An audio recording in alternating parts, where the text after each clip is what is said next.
Je suis Kerfa la presse camarade du groupe Adafo Média. Mais c'est une délation totale de la part des autorités guinéennes.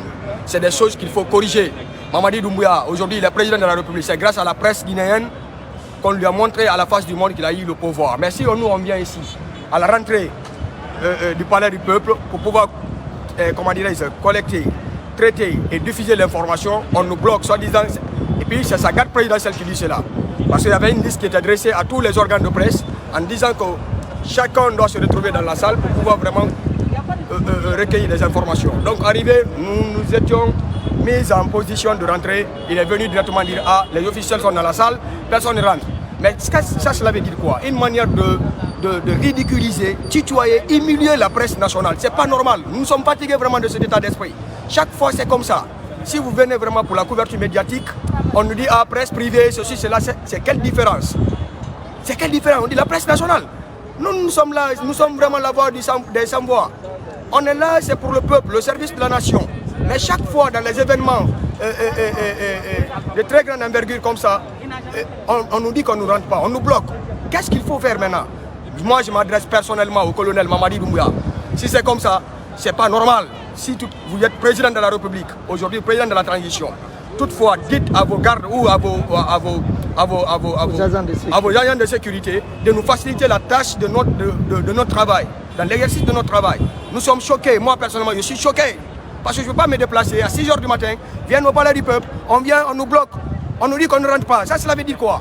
Nous sommes là, c'est dans l'exercice de notre métier. On n'est pas venu ici au hasard. Bonjour monsieur. Bonjour. Quel est votre nom? Mamadou Yassine Diallo, journaliste à la radio Bonheur FM. Monsieur, pourquoi on vous a refusé l'accès, selon vous?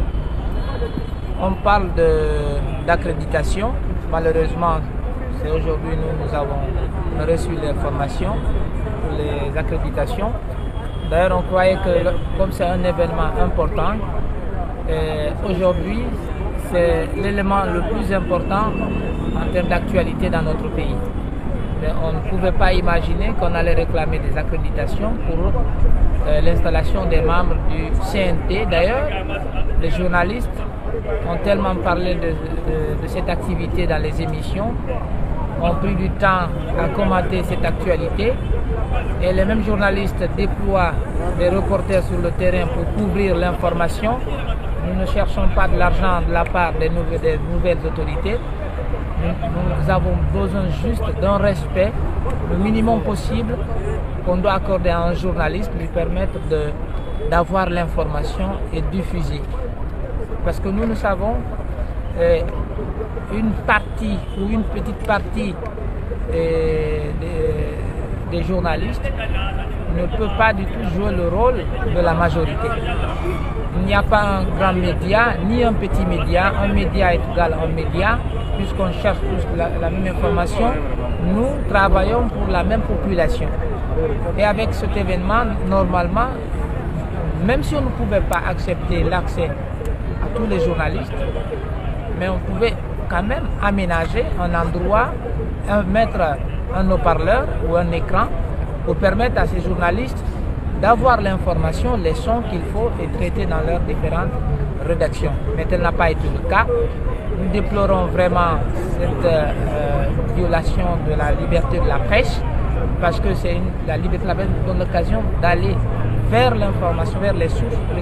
Aujourd'hui, on nous bloque, nous sommes sous le soleil, mais ce n'est pas quelque chose d'extraordinaire, ça devient une tradition depuis l'arrivée de ces nouvelles autorités. Mais bien avant le CNRD, on avait connu ces événements pareils.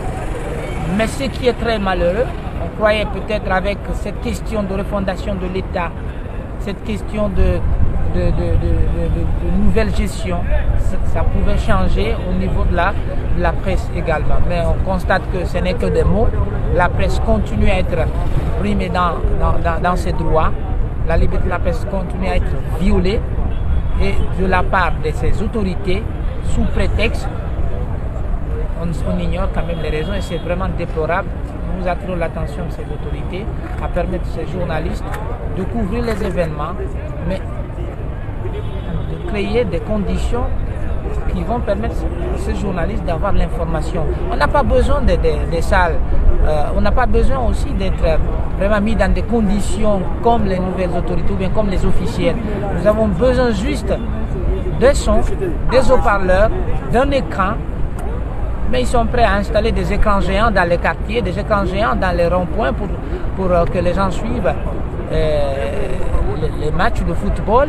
Mais on n'est pas prêt à installer des écrans pour permettre à ces journalistes d'avoir le son pour informer la population. C'est quand même décevant de la part de ces nouvelles autorités depuis leur arrivée. En attendant la solution des nouvelles autorités, quel appel avez-vous à lancer à l'endroit des patrons des médias?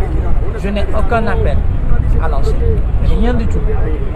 C'est à eux de voir qu'est-ce qui peut vraiment les arranger. Est-ce qu'il s'agit de défendre l'intérêt personnel ou l'intérêt de la presse? Je ne lance pas parce que ça n'a pas de sens. Ils connaissent vraiment qu'est-ce qui se passe. Ils ne prennent jamais la responsabilité dans certains endroits. Mais lorsqu'il s'agit de certaines choses, ils prennent leurs responsabilités, tout le monde le sait. Donc je n'ai aucun appel à lancer parce que ces gens connaissent vraiment le problème. Mais seulement, je me demande pourquoi ils n'agissent pas. Merci, monsieur.